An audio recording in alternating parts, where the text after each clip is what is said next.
વાવથરા જિલ્લાના વાવ તાલુકામાં જમીન સુધારણા સંબંધિત ફોર્મ ભરવાની પ્રક્રિયા અચાનક પોર્ટલ બંધ થવાના કારણે અનેક ખેડૂતો મુશ્કેલીમાં મુકાયો છે. ખાસ કરીને જાનાવાડા ભાનખોડ ગ્રુપ ગ્રામ પંચાયત વિસ્તારના ઘણા ખેડૂતો જમીન સુધારણા માટેના ફોર્મ ભરવાથી વંચિત રહી જતા ખેડૂતોમાં ભારે રોષ ફેલાયો છે. પ્રાપ્ત વિગતો મુજબ સરકાર દ્વારા નક્કી કરાયેલ સમય મર્યાદામાં અનેક ખેડૂતો ટેકનિકલ સમસ્યા તથા પોર્ટલ બંધ રહેવાના કારણે ઓનલાઈન ફોર્મ ભરી શક્યા નહોતા, જેના કારણે તેમના જમીન સુધારણા સંબંધિત કામ અટવાઈ ગયા છે. આ પરિસ્થિતિને ધ્યાનમાં રાખી આજે મોટી સંખ્યામાં ખેડૂતો એકત્રિત થઈ થરાદ ખાતે જિલ્લા કલેક્ટરને આવેદનપત્ર પાઠવી પોતાની રજૂઆત કરી હતી. ખેડૂતોએ આવેદનપત્રમાં બાકી રહેલા ખેડૂતો માટે ફોર્મ ભરવાની તારીખ વધારવામાં આવે તેવી માંગ સાથે ઓનલાઈન પોર્ટલના બદલે ઓફલાઈન ફોર્મ સ્વીકારવામાં આવે તેવી પણ માંગ કરી હતી. ખેડૂતોએ જણાવ્યું હતું કે ગ્રામ્ય વિસ્તારમાં ઇન્ટરનેટની અછત અને ટેકનિકલ ખામીઓના કારણે અનેક ખેડૂત સમયસર ફોર્મ ભરી શકતા નથી, જેના કારણે તેમને અન્યાય થવાની ભીતિ છે.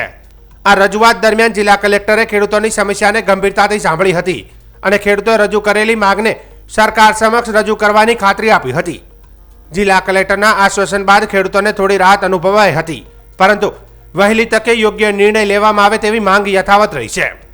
જમીન સુધારણા જેવી મહત્વની પ્રક્રિયામાં ખેડૂતોને મુશ્કેલ ન પડે તે માટે સરકાર દ્વારા સમય મર્યાદા વધારવા કે વૈકલ્પિક વ્યવસ્થા કરવામાં આવે તેવી ખેડૂતોની ઉગ્ર માંગ સાથે આ મુદ્દો હવે જિલ્લામાં ચર્ચાનો વિષય બન્યો છે. જાનાવાડાથી તમામ ખેડૂતો અત્યારે વાવથરા જિલ્લામાં કલેક્ટર સાહેબ શ્રીને આવેદનપત્ર આપવા આવ્યા હતા. જે જમીન સુધારણાના ફોર્મ ભરણા એમાં અમે તમામ ખેડૂતો વંચિત રહી ગયા છે.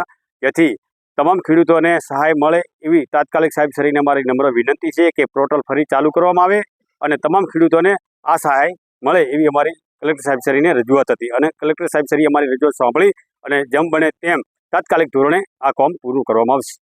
પંચાયતમાંથી તમામ ખેડૂતો જમીન ધોવાણના પાકના નિષ્ફળ પાક માટે અમે અહીંયા રજૂઆત સાહેબને કરવા આવ્યા હતા આવેદનપત્ર આપવા, અને અમને તાત્કાલિક લાભ મળે. અમારે લાઇટના અભાવને કારણે પહેલું વીસી ચાલુ ન થયું અને હવે ચાલુ થયું એટલે અમે ઓલું બંધ કરી દેવામાં આવ્યું હતું ઓનલાઈન.